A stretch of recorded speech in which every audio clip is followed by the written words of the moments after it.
We're going to be talking about the 2025 JAMB UTME examination in next few minutes. And let us quickly see. I told you about the oldest registrant, the oldest candidate that is going to be sitting for this year's JAMB examination. He's Oladakbo Edo, and we understand that it's from one of these western states. So we've made a picture so that though it has been trending in the social media, there's no doubt about that. But just to further, intensify, heighten the whole razzmatazz about this year's UTME. 94 years old, man registers for 2025 UTME. And of course, for him, he has fulfilled his lifelong dream of tertiary education, even if he has not passed the exam. But I think he may pass, with all the determination and of course with all the concern for UTME. So we say congratulations to him in advance. So we're going to be talking about 2025 UTME. Now, a few days ago we saw whereby the mock examination results was released, and about 115,000 results were released. And this year's examination, we understand that about 2.3 million are going to be sitting for the examination in different parts of the country. CBT centers and of course accredited CBT centers, that's approved CBT centers, that's where it's going to be the location in the country. So strategies for success as candidates intensify last minute studies is what we're going to be looking at. So Mr. Peter Okungbawa is right here with us. He's a foremost educationist in Edo State in Benin, and of course a career coach, and one of the coaches in town that mentor candidates, that prepares candidates for UTME and even post-UTME examination. Mr. Peter Okungbawa, you're welcome to this program. Good morning, Mr. Evans. Good morning out there. Let's start from the 94 years old guy that's going to be sitting for this UTME. Now for him, he has achieved a lifelong time fulfillment, even if he has not passed the examination. So, I mean, if he passes, then he's going to be matriculating maybe this year or next year. Then he's going to be 95. So when will he round up 100 and something, Peter Okungbawa? First of all, it will depend on the course that he's going in for. Okay. That will depend on the time he will finish and the age he will be when he finishes. But this also now goes to show that while there is an age limit on coming in, there's no age limit for going out. I would expect that a 94-year-old man has essentially fulfilled all life's purpose at 94. But this is the life we live in. There are exceptions here and there. So probably he is to make an exception in this regard. But then again, I'm worried as to the mental infecundity, the level of his alertness at 94. And then again, I must say he might prove the exception. As an educator, I'll tell you that probably he just wants the razzmatazz, what you call the cruise and maybe the trend in the social media, hoping that one or two well-meaning organization that is funding education may say kudos to you and give him one or two things to part with. As for the seriousness and the aftermath of it, I think much is left to be desired of it, and we are with what the future speaks on that. As to whether it's a motivation of some sort or an inspiration of some sort, I don't see anything inspiring there. I don't see anything motivating there, because if anything at all, this also now is a smack off of a lazy attitude towards learning for young people. Oh, I mean, I could do it at 94. We should be encouraging young people getting into the university and doing scholarly ventures and doing one or two wonderful things with their life. And we should encourage early beginnings, and we should encourage early starts and probably early finishing. I mean, we have cases of people who retired as pilots in this Edo State. A good example was the late Captain Osa. In his late 20s, and life, it became bigger after he left the service of flying the plane. Now, my worry is that what is there to learn by the Gen Z and the Generation Next from a 94-year-old man attempting to go to the higher institutions, other than the lukewarmness that may come with it? If Papa is doing it at 94, I still have time. That's the way I see it. I don't say anything motivating about it. I don't say anything inspiring about it. I basically just see somebody who wants to catch cruise and maybe get 1 or 2 rewards from where many NGOs who might want to say kudos to you for even making this move. So if that's what he wants, it's fine. All right, so let me continue by thanking you first and foremost, because I know that you've been preparing and mentoring candidates for this year's examination. 24 years now. 24 years. Now, I'm not sitting for the examination, but I have interest in this examination. Right. You know, that is just the way it is. Now, before we also talk about how to, you know, the strategies that candidates can, you know, employ to maximize better scores and all that. Now, what has been, what have you noticed, particularly this UTME that is about to happen in the next few weeks? What have you noticed in terms of preparation? The coming UTME will pick up exactly 9 days from today, a week and 2 days from today. And then I don't know what strategy I could give at this wee hour of the exam, other than to speak on some of the things that I have noticed in the course of this exercise that began as far back as October last year. Our classes have been open since October last year. We've been tutoring to this end since October last year. And what I can tell you is that it's no longer at ease, according to the famous author. It's now a living theory today. Things are not what they ought to be, and they are not where they should be. The educational standard is nowhere better than it was 5 years ago, and it's not getting any better. And the young people of today are not any smarter than my generation or the generation just after me. In fact, they're academically worse than my generation. But they are making better scores. Making better scores. I've told you this thing on your programs a number of times, that if we kick off my practice, we'll now know actually what better scores are and what better results are. Until we kick off my practice, I'm not just talking about JAM. JAM has been able to deal with the idea of my practice to a very reasonable extent, but is it completely eradicated? No.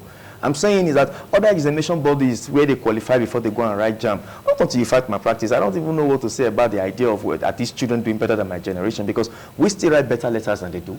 They are Gen Z generation, all they have is their cell phone, they have TMI options, and they have spelling problems still, because the phone they chat with suggests the spellings to them. So yes, so they are not conscious of the spellings of these words. And examination bodies like JAM will give you 10 questions every year in English language just to test your ability to spell. So spelling is not something that should be done away with. In fact, where I used to pretend spelling is a subject, it's called diction and detection. And why it's laughable to some people, it's that I know that this generation cannot spell.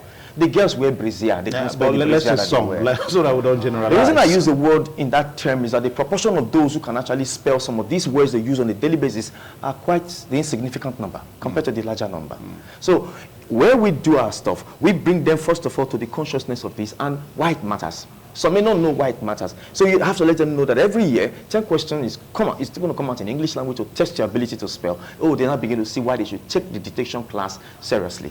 Ordinarily, this young generation of people, I don't know what to make of it, because I think that even JAM themselves are now losing salt. Just like people will still value the WAEC certificate over the NECO certificate because of the supposed thinking that the WAEC certificate is more valued than that of the NECO, as it were. I think JAM is losing its salt, and it's not obvious because there's no other competing body that is responsible for university admission, just as they are. And the reason I said they're losing salt is that from 1973 to date, JAM does not have new syllabus. It's just old syllabus. So basically all the syllabuses they have, they've set all the questions. So what they do basically is paraphrasing and just changing the indices, as it were. So in physics, for example, a train ran 10 kilometers 10 years ago. Might resurface again today as a motorbike ran 2 kilometers. The variables are the same. The variables are different. The question is just the same. So basically, what are they even doing? The days when it was difficult for you to get 300 plus in JAM was the days you and I wrote JAM, where on a Saturday all of us would go to a school, right? And everybody's writing the same question but different type. Today, I might be lucky. Hey, they brought 2 or 3 questions for me. Like 20 questions came from 2 or 3 that I've revised. You are not so lucky. How do we then measure was better prepared for this exam and all this work? But that's not even my problem. My problem is basically that these young people are not learning. They are not. Permit me, this is me. I'll speak the truth even though I'm a player in this industry. These young people are not learning, and it's not our fault. It's where they're coming from and society at large. Much is no longer placed on the value of education, and you can't blame them. I've told you time to start number that what provided mentorship for my generation was the idea that those who were living off economically better off than the rest in society were the professionals, the doctors, the accountants, the lawyers. We wanted to be like them, like the engineers. They provided mentorship for us. Inadvertently, they were providing mentorship. Today, what are the mentors for this Gen Z generation? The fraudsters, the ones who have the big cars, the cars that those who have worked and retired after 35 years cannot buy. You know, they are the ones that they are mentors. How do they bridge the gap or learning? Okay. All right. So let's talk about what actually happened recently. We saw that the mock examination was conducted, and one will begin to wonder what are some of the roles, all of this practice tests, and I'm sure you also run a couple of tests before the main examination. What are some of the roles it plays, you know, regarding the success of the UTME? I think some parents are gearing up to SUJAM. I hope they do. I think institutions in this country should not just do certain things and get away with it. When they were doing their registration, they were the option of with JAM, with mock, and without mock. A lot of persons opted for the option of with mock. Okay. It came with a PIN, so you didn't need to do another registration. So basically, when it was time for the mock exercise, JAM will mobilize you to go write the mock because you've registered for it, as it were. I speak to you, my friend. More than 80% of those who registered for JAM mock exam nationwide were not mobilized for the mock exam. And this was the first time JAM was doing mock exam, and it happened just one time in a day. When you say mobilize, what exactly do you mean? They didn't send them to CBT centers. Yeah, they didn't mobilize them. It's that simple. The word is that simple. It connotes the meaning. They didn't mobilize them to go and write the exam. So the few who were are now litmus tests of their platforms, as it were. Well, I want to ask a question for those who are leveraging on the outcome of the mock exam as presupposedly the indication that you are going to pass the exam, as it were. Is it possible JAM will give you questions that would enable you see them coming? Now, I'm conducting mock exam as we speak. Mine is intentional. The intention and the idea behind it is for you to fail. So when you come halfway, I know you're ready. But my intention, I'm not up with mine for you to pass it. If you pass it, I'll be remiss. It seems like I've not done my homework. So imagine that all question called difficult is what I put there. So when you come halfway, I'm like, wow, you're ready for this. That's it for me. And that's the whole idea of the mock. You get me? Other than that, basically those who have gone to write will basically just get themselves used to the new interface. I believe there are some one or two adjustments with the interface as it concerns the digital appearance of the platform. Other than that, this mock exercise was just a sham. Okay, now let's talk about common mistakes a person make, because this is like the wee period, just as you have said, towards the examination. Now, what are some of those common mistakes you see students make during the last minutes before examination, and then how can it also be avoided? Some are going to fall sick. A good number of them are going to fall sick. They are is it the weather? Mistake? I'm here, so I'll give my explanations. Right. Because I'm speaking from experience. I'm not a doctor. I'm speaking from experience. I have done this 24 years. So I think from the experience I've had, I could speak. Yeah, it's simply that. The reason many of them are going to fall sick is because they didn't have the heads-up knowledge of what this thing entails. It's draining, and it comes with fear, and it comes with a whole lot of uncertainty, particularly given the number of people who are up for this exam. This is the first time we're crossing 2 million, according to JAM. Yeah, the largest registration. The first time ever. We're crossing 2 million. And so we're going to stretch to 2.3. Yeah. You get me? Yeah. Before that, it was 1.7, 1.8.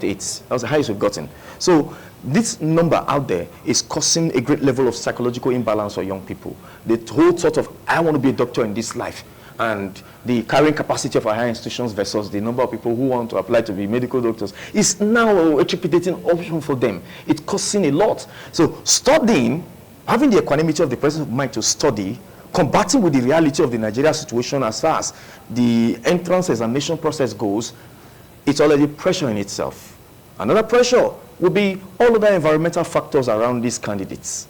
And they don't know that from a month ago, you should have treated yourself for anti-malaria. I'm giving you a secret now. So that's a secret, one of the strategies. Yeah, you should treat yourself for anti-malaria for you to be in the right frame of mind, so your body don't collapse in the wee hours. Because pressure is ultimately going to get to you. Don't forget that what you call illness that is referred to the doctor was first of all a psychological problem before it became a physiological problem.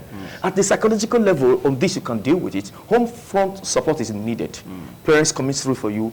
I know you can do it, encouraging you with one or two incentives, waking you up, maybe buying you beverage to take in the middle of the night so you could study with the presence of mind. And the biggest support you can give to that child is to help that child not to be under pressure. Okay. Yes, that child is bound to come under pressure. All right, so my own attention is particularly for the first timers because we have a lot of them, and thank God that somehow, even if there was a kind of age limit, but a lot of candidates could concessions here and there, they could go through and all that registered. Now, for first timers, because we are trying to explore strategies, So for first timers, what is your own take? What would you say, and what would you say to them? Mr. Evans, the first timers, the first timers will do far better than those that have been doing it before. The reason being that, some will make exception from those who wrote it before. Those who are very highly spirited and motivated, they will do far better than the first timers. But on the average, the first timers always do better. You know why? No. Fresh out of secondary school. Most of these guys who have written the exam 3-4 times are actually not in the right frame of mind. Again? Yes, they're actually not in the right frame of mind. So the first timer who's not distracted, I use the word carefully distracted, because their distraction today is funny, social. Their social media platforms and their emotional life is the biggest distraction they have. Imagine a girl who is 15 who has a boyfriend. For the first time, the parents are not aware. She's in class. She met a 17-year-old and 18-year-old boy who is a picture of what she's fantasized in her mind and what she's seen on social media, and they become friends. They strike a camaraderie, and you think that's not going to affect her. It's going to not just affect her, it's going to kill her, because she's not strong enough to handle it. She might think she could handle it. So at that level, she's destroying her residual knowledge. The residual knowledge is what she ought to have kept in her retainer. But what's now in her retainer is what the emotion speaks more of. Don't forget that the window of the emotions are 5. And the window of intellect is just the mind, 1. In a fight of 5 versus 1, the 5 is bound to prevail. That's why they can go to sleep. Instead of thinking on the subject that they were reading, the Bible said, think on this thing, for in them you become, But when they are going to bed, the last thought on their mind is that girl or that boy. How? And they wake up. The first thought is that girl or that boy. Now I'm asking myself, the kind of parents you have today, it's not more or less just juvenile delinquency or youthful delinquency. It's parental delinquency now. What is your child doing with access to the internet, unfettered access to the internet, in the name of being civilized? What is your child doing with that? I'm not advocating a complete blind side of the internet, but hey, there is a laptop, there's a desktop, there's a controlled one in the house. But this one, unrestrained, unfettered, the child has access to it, and you expect that child to be sane. So the problem most of this young generation have, it's not that they are not smarter than my generation, is that my generation were not exposed to the ease that they are exposed to. I mean, I was not on Facebook until 2014 when I was already a grown adult. How old were you? I didn't have 2014. I was more than 30 already. Because we've had this conversation several times, and it's always coming up. At what age, or what is the right age for a parent to allow the child have access to the phone? Good. There's a difference between the internet and the computer. And there's also the difference between the social media and the internet. The internet and the social media is closely related as opposed to the internet and the computer. Computer education is what they need. They don't need the internet education. They don't need the social media exposure until they are adult enough.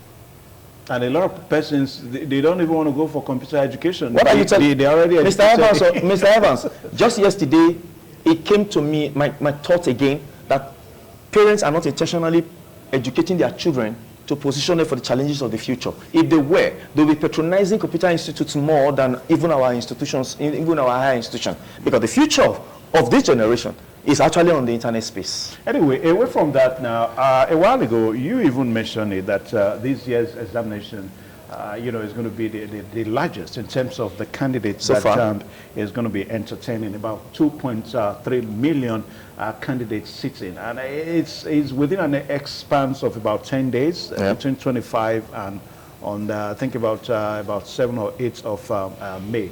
Now, the exam is CBT based. Now, PD, let's quickly see that image so that viewers out there, we understand when we say CBT. Okay, not this image now, we're talking about the CBT, the one, okay. All right, so when we say CBT, this is what it looks like. So this is what our children are going to be, engaged in, as far as this JAMB is concerned, from on the 25th of this month. That's about a few days from now.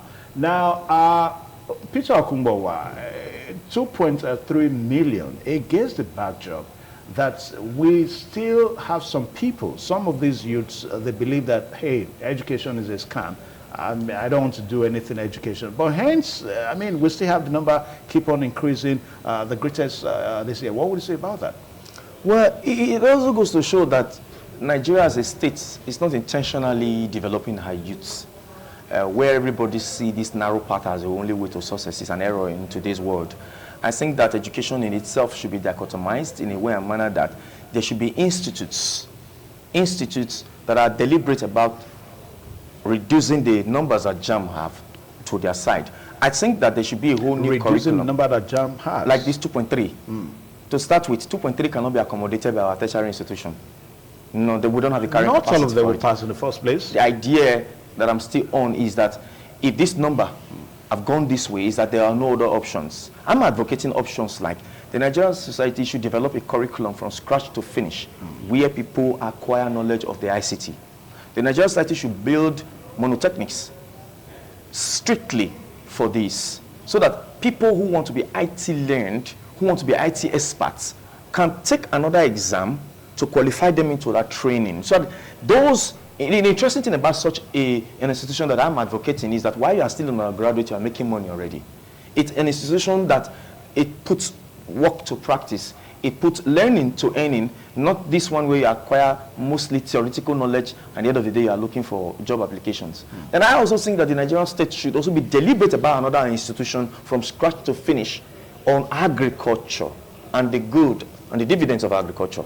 If you must know that we have failed at the level of exposing our children to the education of agriculture, see that even the boys today who get their money one way or another, they don't invest in agriculture. And agriculture is one of the safest and the surest investments because people will eat on a daily basis. What does that tell you? They don't have the education or the exposure for such investment. I think that when we are deliberate, that this school you are attending, you are to be a provider of food, and this is the value chain of what it could be. Do you know the number of persons who would go there? Do you know ignorance is mostly why a number of us are just trying to die inside the higher institutions, inside the university? It's ignorance. Ignorance as to what else we could have done with our lives. Yeah, but we're talking about education here. I mean, this is still education, sir. I'm just saying that these are more practical education than the other one. Most of the courses you have in your NUC curriculum, do they amount to money? Are they sure ends to money? No, they are not. If you want to start mentioning some of these courses that are as good as useless in Nigeria today. But I think what we should be talking about is whether the people that seek education in Nigeria, whether they actually seek education. We're not talking about literacy here. It's one thing to be literate, is another to be educated. I'm glad you brought this dichotomy. Yeah. The truth of the matter is that we are not seeking education in Nigeria. We just want to have a certificate. We just want to be literate. Because if it's education that I want to, from the word education came from the Greek word educere, and it means to draw out. It means you are drawing out that which is already there. It's a fulfillment of life purpose. It's something that appeals to you. And the clearest example I can give of this is that in a place like America, your value system as a person goes a long way to determine the political party you are persuaded towards. If you are liberal in your way of thinking and your way of life, you are most likely going to be a Democrat. If you are conservative, you're most likely going to be a Republican. All right, I know. So in Nigeria, the education policy should be able to draw out from the young people what they want to be in life and be supported. Now let's turn our attention over to time management, especially for the newbies and also persons who will be going on board. Because with the recent advent of the CBT, I remember a couple of years where when they were trying to introduce it, you still had the paper writing and of course the CBT, but right now it's just the CBT. Now how can candidates manage their time effectively so as to answer all of the questions correctly? Is there any candidate that will finish and answer everything? I doubt. Because first thing you have to know is that the idea of it being an exam is that there are a number of factors that will play out when you are seated and facing that system. You get it? So the first education I give to you as far as time management goes is that do not be fixated on the timer as it's up in your screen. It's running per second, it's running per minute, it's running by the hour. When you're fixated on it, psychologically you may be thrown off balance. You may think you are not catching up with time. Meanwhile, you still have a lot of time on your side. Just concentrate on. And so if you have the option of choosing which paper you should start with the one that will take less of your time. Start with the ones that won't take your time much. The calculation ones should be the one you should do later. So that in any event you don't finish, you have maximized the score in the other ones that are a lot easier to handle. Then you should also be mindful of another thing. Do not go there afraid. If you get there afraid for the first timer, it simply will mean that you have not learned the secret of JAMB so far. The secret is simply their past questions. Go and study their past questions as much as you are reading, as much as you're in classes learning. Go and study their past questions because they don't have any new questions to set. There will be those who will still come out of the hall and they will tell you that they saw XYZ questions from the past questions that they've read before. That is being the recurring position of the CPT platform. Then you can partake of what they call the REMA R program. Those programs are targeted to elicit questions such that a smart examiner knows that a topic XYZ, if an examiner must go there and touch a question, a smart examiner should know what he cannot go, he cannot escape. Such is compiled for the REMA programs to partake of stuff like that, and it could be home and dry. The problem I think this generation would have, for those who are very prepared, is that the number of persons who will have the minimum requirement to go into the university will be so much that another politics will now come up in post UTME. There will be other layers of challenges that you're going to face because the Nigerian state is deliberate. Once they know that they cannot accommodate these numbers, they begin to play fast ones. Mr. Evans, you are here. We've seen cases where JAMB released 2 results for one person. A first result, the person checks, printouts even, showing XYZ score, and the person goes after some days. Another result is there. Let us be careful with that because we remember a particular scenario that, you know, that lady now, you remember her, no? The lady that went and eventually she printed her results and all that. Let us be careful because JAMB came out to say that they will never print 2 results. Except if maybe in very exceptional cases. That well, I've been here long enough. This is my business, Mr. Evans. I've seen one too many incidences like this. And that is why I said, those who want to sue JAMB should go ahead and sue JAMB because institutions must be held to account. Let us be careful with that now. They must be held to account for transparency. They may be held to account for objectivity and giving up excellent services, as it were. I have seen too many of such cases. If you want me to go and bring the ones I've kept, I'll go and bring them. But let us be careful with that because JAMB is not here to tell you what actually happened and all that. But well, you can divide them. Let's shift our attention away from that now. Now, we thank God we are parents here, except Anu, you know. Now, an incoming parent, come on, you didn't I have know to play that. she's going to be a parent sometime very soon. Oh, God. I don't think so. All right, so Mr. Kukboa, now let us look at the role that parents should be playing now. Now you have said that a candidate now should be treated of malaria, you know what I mean, to keep the right frame of mind, I mean psychologically and all that. Then you also talked about time management. But apart from that, what other roles do you think parents, you know, can be playing now in order to further build these children, you know, for this exam? Because we're talking about your general, you know, composure for the exam. A number of parents are not involved as such with their children's education at this level. For them, having sent them to one remedial class to go learn is just good enough. Yeah. A number of parents are not following up. They can't speak of their children's readiness as of today. They can't speak of the challenges that their children are facing. I think that for a child whose parents are that involved, such a child is better ready for this exam than any other child who is on his or her own. Okay? Because if daddy or mommy is involved from the word go, they will help you manage the psychological issues. I think one of the best psychology I've seen to put forward to children here is to prepare them for failure, because it's not the absence of success. Because to erode the idea of failure is to compound their issues more, is to deny them of their frailty. Now, I'll tell my child. But let us be careful because you know, I mean, we're talking about children. You prepare them for failure, you scare them, and you create that fear in them. This is the problem. This is the problem with parenting. We think failures are damning. It's a bad thing. Yeah, I mean, it's part of life. Do you know most of the world's inventions today were created out of failures? Yeah, but we're talking about unexperienced. Because eventually, when you psychologically you can't compare these young minds, the minds we are talking about now. You cannot compare them to you and I. This is where I said experienced. This is why I said their parents coming in. Do you know a child you prepare for failure will never fail? Let me give you a very good example of what I know. There was a student I had many years ago. She was 23 years old, an adult student. She's written JAMB 5 times. But these 5 times she's written JAMB, she has actually never written JAMB. She's never had the presence of mind to enter the hall. Days to the exam, she'll fall sick. She's unable to go in. The sickness is coming from the fears in accumulating in malaria, that she's unable to find her feet. And now, when I discovered that she was actually not a smiling person, I drew her close, asked her questions. And then she told me that her younger sister was in final year. Her younger sister was in the final year. So psychologically, she was. She was the laughing stock of the family. Of the home. Do you know those who mock her with her inadequacy? Yeah. Her father and her mother. They call her all sorts of names. In fact, as when this girl was with me, it was the boy she was with that was paying lecture fee for her. She would trek long distance to come to class. The father would not even say something for lunch or transport. She's been left to go and manage herself. After all, she's the proverbial failure. And like God, I'm telling you how this get turned around. And so the day I discovered that this was the problem, when she told me, give me your father's number. I called the father. He probably is watching me now, so he knows. I called him. Hello, sir. This is me. Peter Akumboa is my name. I'm the owner of Where to take classes. I've learned about her challenges, and I want you to know, sir, this coming exam, she's going to fail. So prepare for her to fail. And you know why she's going to fail? It's not because she's dull.